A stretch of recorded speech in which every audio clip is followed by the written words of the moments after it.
We all know hobbies are supposed to be relaxing. So why was I losing my mind over rhinestones for days?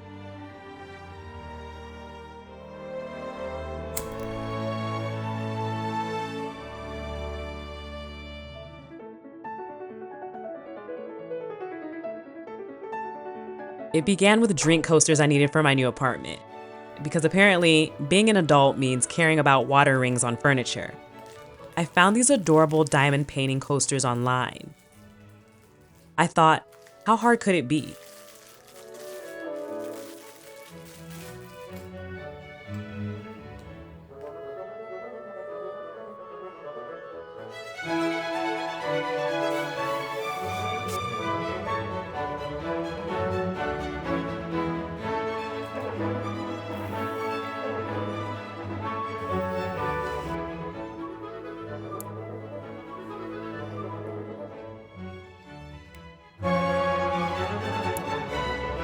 Spoiler alert, it wasn't hard at all.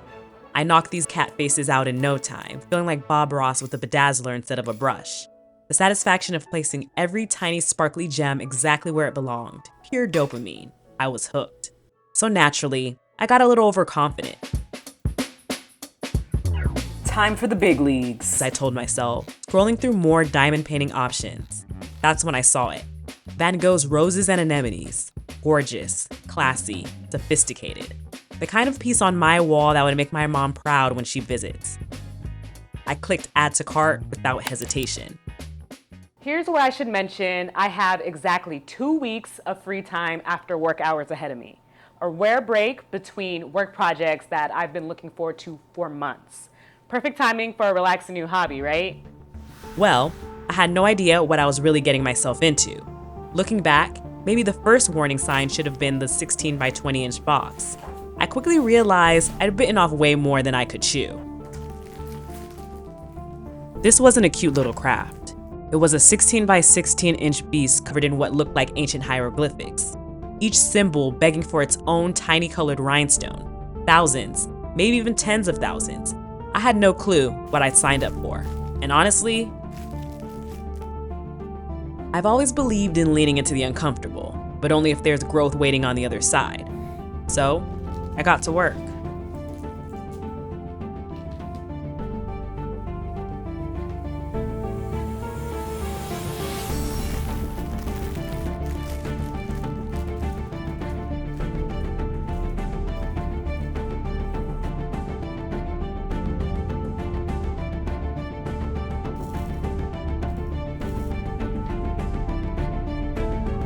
Well, turns out the difference between round diamonds and square diamonds is like the difference between finger painting and performing surgery with tweezers. The round diamonds from the coasters, they were forgiving little things. Drop one slightly off center and it would just roll into place like a cooperative pet. But these square diamonds, these tiny precise little tyrants demanded perfection. 1 millimeter off and suddenly your flower bouquet looks like it got into a bar fight. I started strong though. The first few rows went down smooth, each diamond clicking into place with that satisfying little pop. I was in the zone, already mentally planning where I'd hang this masterpiece. Day 1 was all enthusiasm. Day 2, still optimistic, but day 3, somewhere around hour 3 of that session, my fingers started cramping. By hour 6, my neck felt like I'd been carrying a refrigerator on my shoulders. And that's when I made a devastating discovery. I was maybe 2% done.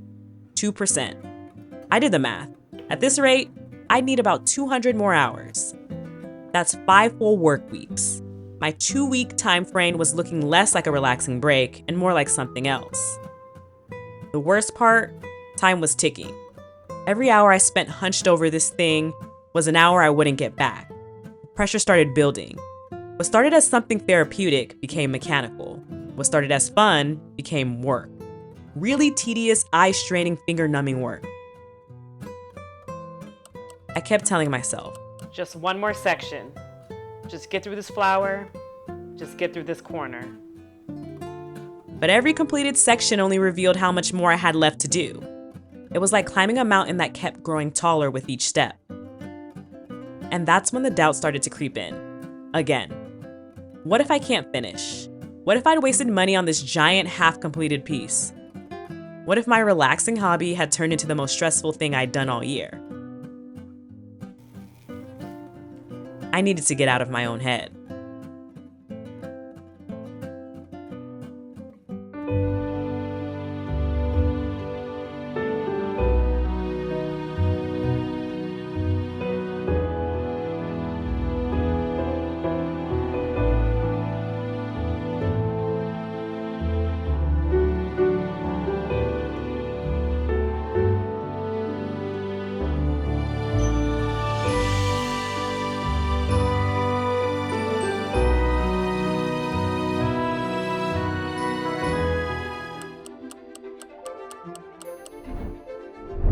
Sometimes you have to step away from something to actually see it. I'd been so fixated on the sea of everything I hadn't done, and I forgot to look at what I had already accomplished.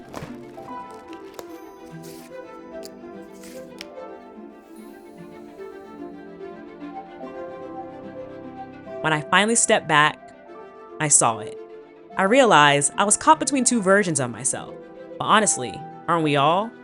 There's a part of us that needs instant gratification, that measures success by speed. And then there's the part that starts things we never finish, the one with closets of half-completed dreams. We've all stood at that crossroads. Which version wins this time? The quitter or the rusher? That's when I knew I had to keep going. Not because I could finish in 2 weeks, not because I'd already come too far to quit, but because this overwhelming thing, this beast of a project, was slowly becoming something remarkable. The roses were blooming, Van Gogh's brushstrokes were coming alive in thousands of tiny rhinestones. And even unfinished, it was beautiful. Not just good effort beautiful, but the kind of beautiful that stops you in your tracks. What if we didn't measure everything by whether we finish it? What if just being with the process was enough? We live in a world of instant everything. 2-day shipping, 10-second videos, microwave meals. We've trained ourselves to expect immediate results. But what happens when you're faced with something that simply can't be rushed? Somewhere between those cramped fingers and the breakthrough, I learned something I didn't know I needed. Patience isn't just about waiting, it's about being okay with the slow progress. Finding beauty in the unfinished, the still in progress. This hobby taught me that creative pressure, the kind we put on ourselves to produce, to finish, can kill the very thing that drew us to start in the first place.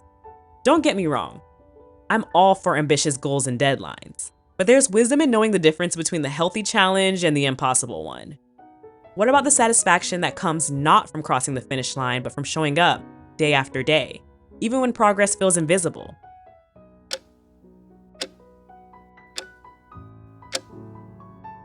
I didn't finish the Van Gogh in 2 weeks, not even close.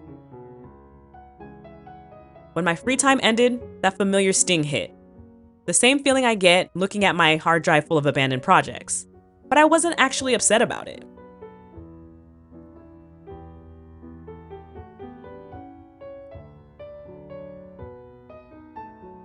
Instead of failure, I see it as a promise. Some things are worth taking your time with.